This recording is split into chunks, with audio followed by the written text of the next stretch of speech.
Do I need any special tools to reset my Whirlpool refrigerator? Hello!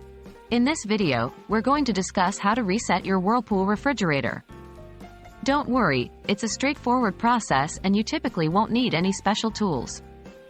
Just follow the steps we will share and you'll be able to reset your fridge in no time. Why might you need to reset your Whirlpool refrigerator?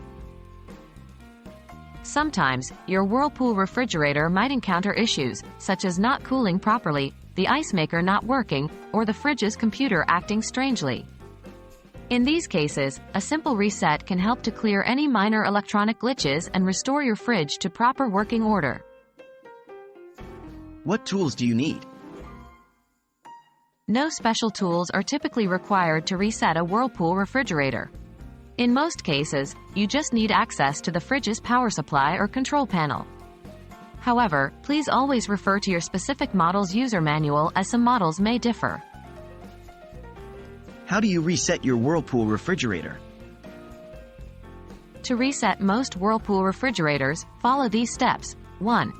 Locate the power cord and unplug it from the wall socket. 2. Wait for about 2 minutes. This allows the appliance's system to fully power down. 3. Plug the power cord back into the wall socket. 4. Wait for the refrigerator to start up.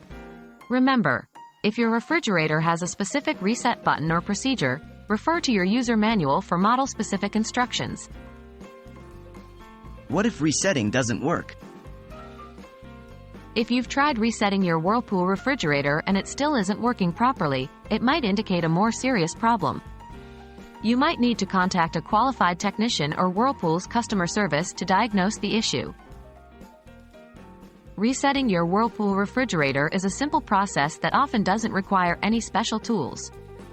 Just follow the steps we've outlined in this video.